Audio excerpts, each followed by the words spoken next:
Isa kang small YouTuber at hindi sikat na kagaya ko, and you're planning to start your own YouTube channel this year 2023. Hindi kaya it's too late na? This year, napakarami na talaga ang mga YouTube vloggers at mga sikat na content creators dito sa YouTube. Malaki pa rin kaya ang pag-asa na ma-monetize ka at kumita sa platform na ito? Hi people! Welcome back again to my vlog. And if you're still new to this channel, don't forget to subscribe and click the notification bell down below for you to be updated for my next video. And yes, I'm back after 5 months simula nung huli akong nag-upload dito sa YouTube. And I am here again para ibahagi naman sa inyo ang 8 dapat ninyong tandaan bilang isang small YouTuber this year 2023. At masasabi kong this is proven and effective dahil this is based on my own experiences at ito talaga ang itinatak ko sa aking isipan noong nagsisimula pa lamang ako ng aking YouTube channel. And yes, I am happy to share with you that this channel that I'm using today is already monetized. So if you're interested with this video, just keep on watching. Behind closed doors, I'm a fool for your love.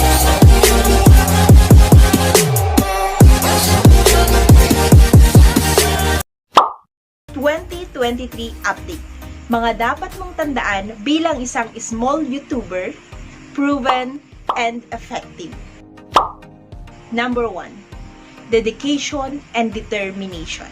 Bago ka magsimula ng iyong YouTube channel, you need to assess yourself if you're really dedicated and determined to be a content creator here in YouTube. Lalo't alam mo naman na mahaba-haba ang magiging proseso bago ka ma-monetize at mahaba-haba rin ang magiging proseso bago ka kumita dito sa YouTube.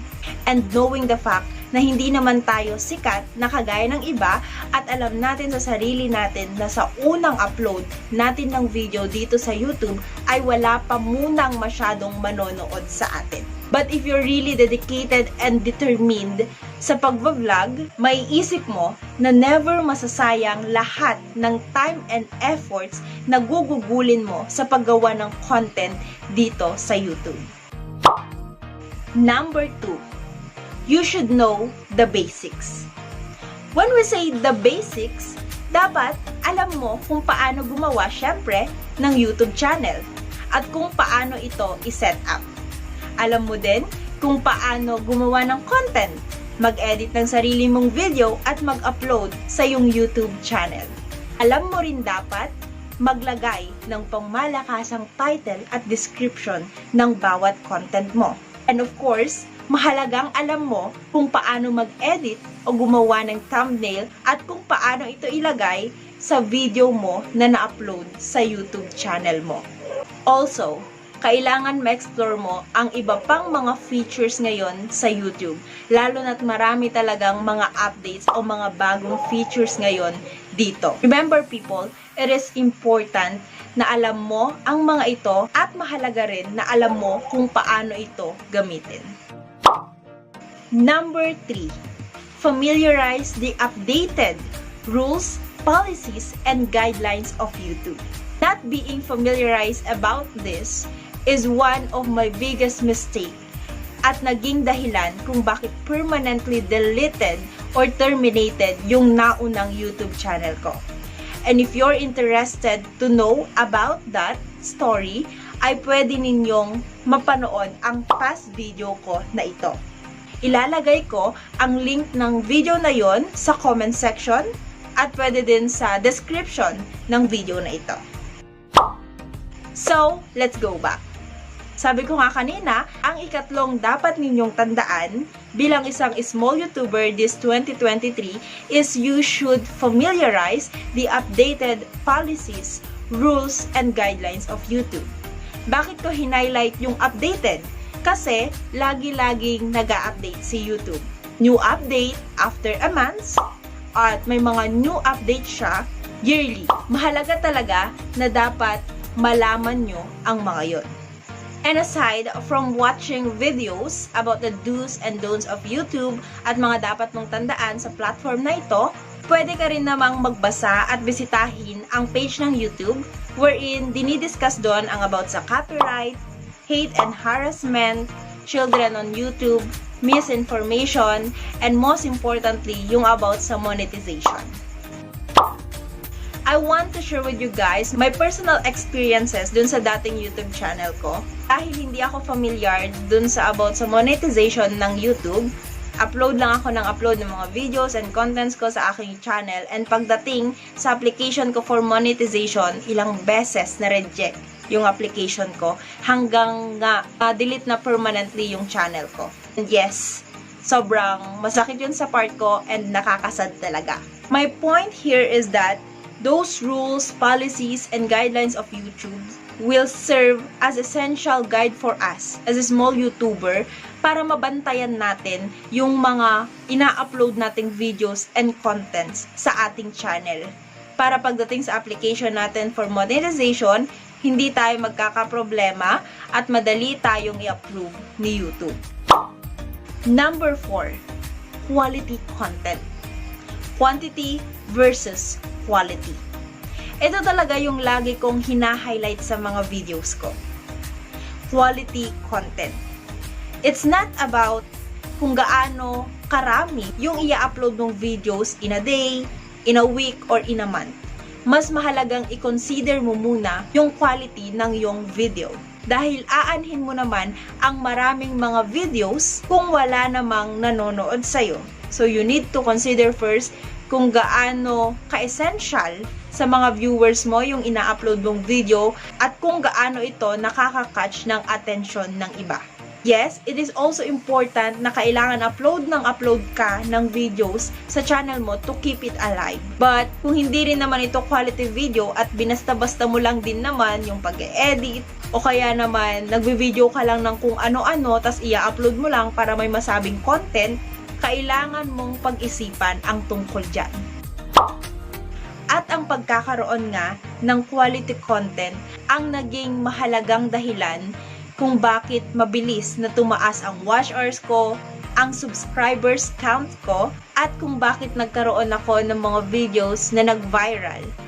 Kahit pa man knowing the fact na hindi naman ako kikisali sa mga group ng sub to sub or watch to watch, at never kong in-endorse ang YouTube channel na to sa iba pang mga platform ko like Facebook, Instagram, Twitter, or TikTok.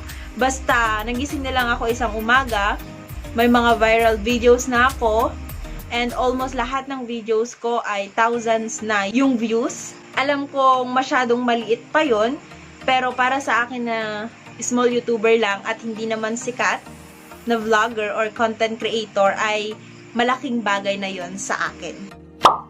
Always remember, you need to consider talaga yung quality content. Quality, quality, quality. And if you're interested to know kung paano ako nakakuha ng 1,000 subscribers and 1,000 watch hours in just 1 week, you may watch this video.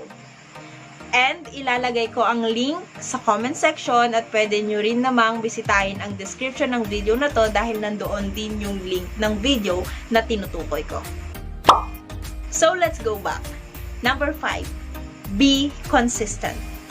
It is important na kung gaano kasigla yung energy mo nung nag-uumpisa ka pa lamang sa YouTube as a vlogger, ay dapat ma-maintain mo yon habang tumatagal. Kasi yung iba, habang tumatagal, ay nawawalan na sila ng gana na mag-upload dito sa YouTube dahil siguro sa maraming dahilan. Isa na doon, dahil matagal silang mamonetize at wala namang nanonood sa kanila, kaya sila nawawalan ng gana. Pero always remember, people, yung sinabi ko kanina sa pinakauna, before you start making your own YouTube channel, make sure that you assess yourself kung dedicated ka nga ba talaga at determined para maging isang content creator dito sa YouTube. Number 6, be patient. Do not rush things. Alam naman natin na aside from gusto nating mag-vlog at mag-upload ng videos dito sa YouTube, ang isa sa pinaka-main goal natin kung bakit natin gustong maging content creator ay para ma-monetize at kumita sa platform na ito. Pero minsan kasi may mga situation na dahil sa eagerness natin na ma-monetize agad, ay nakagagawa tayo ng mga bagay na nagiging violation na pala kay YouTube. Like, upload tayo ng mga videos and contents na alam nating magba-viral at makakakuha ng maraming views, pero hindi natin namamalayan na ito ang magiging dahilan kung bakit magkakaroon ng problema when we apply for monetization. And yes, isa ito sa mga naranasan ko sa dating channel ko. So kaya nga sinasabi ko sa inyo na be patient. Alam natin na tayo ay hindi pa sikat at walang gaanong nanonood talaga sa videos natin. Pero kung matyaga tayo, ay maniniwala tayo na darating din yung panahon na lahat ng mga efforts at oras na ginugugol natin sa pag-upload, sa paggawa ng content natin sa ating YouTube channel ay magiging worth it din. And I also want to tell you again a story about dun sa unang channel ko. Year 2020, nung nag-decide ako mag-start ng YouTube kasi nga naalala ko nun kasi pandemic. So, nag-start akong mag-YouTube and nag-apply ako, I think, 2021 for monetization. Pero ilang ulit nga, sabi ko nga kanina, ilang ulit na reject yung aking application for monetization hanggang sa permanently na delete na lamang yon. But dahil gusto ko talagang maging content creator at magkaroon ng YouTube channel na monetize, gumawa ulit ako ng YouTube channel ko and eto na nga yun. And recently, thanks God, na monetize na tayo. My point here is that be patient, tsaga-tsaga lang, lalo na at alam naman natin talaga sa sarili natin na pahirapan talaga na kumuha or makakuha ng mga consistent viewers natin. Pero sabi ko nga kanina, kung mahal mong pag-vlog ay hindi ka mapapagod at may pagpapatuloy mo ito. So, laban lang. And number 7, know the legal hacks and secrets. Dito sa YouTube, maraming mga content creators ang nag-share ng mga hacks and secrets para sa mga small YouTuber na kagaya ko, na kagaya ninyo, kung paano mapataas ang watch hours, ang views, ang subscribers count, at kung paano mabilis na kumita dito sa YouTube. But always consider yung mga hacks and secrets na gagawin ninyo ay dapat na hindi magiging dahilan para magkaroon kayo ng violation dito sa YouTube. Alam kong alam nyo na yan. And yes, madaming mga nakakalusot na mga vloggers na namamonetize kaagad kahit nakaka-violate yon sa guidelines ni YouTube. Pero masyadong risky para gawin mo rin yon sa YouTube channel mo. But it's up to you kung gusto mo gawin yung mga steps na alam mo namang against kay YouTube. Kailangan mong pag-isipang mabuti yon.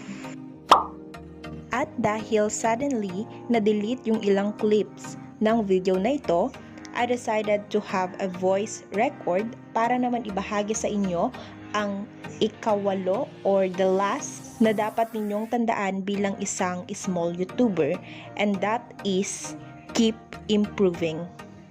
Bear in mind, people, na dapat araw-araw ay nag-i-improve tayo, lalo na sa paggawa ng mga quality content dito sa YouTube. I know na familiar naman kayo na maraming mga videos sa platform na ito na maaari ninyong panoorin at makatulong sa inyo on how to grow as a content creator. Naniniwala talaga ako sa sinasabi nila na kung para sa iyo ang isang bagay ay para sa iyo talaga yon. Alam natin na it is now 2023 at marami na ngayong mga content creators, mga sikat na YouTubers dito sa platform na ito. Pero hanggat may pagkakataon or chances ay dapat huwag mawalan ng pag-asa. At maniwala tayo na soon yung mga small YouTuber or aspiring content creators dyan ay mamomonetize na rin. Hanggang dito na lang, people. If you like this video, you may comment and click the like button, and see you to my next vlog. Bye!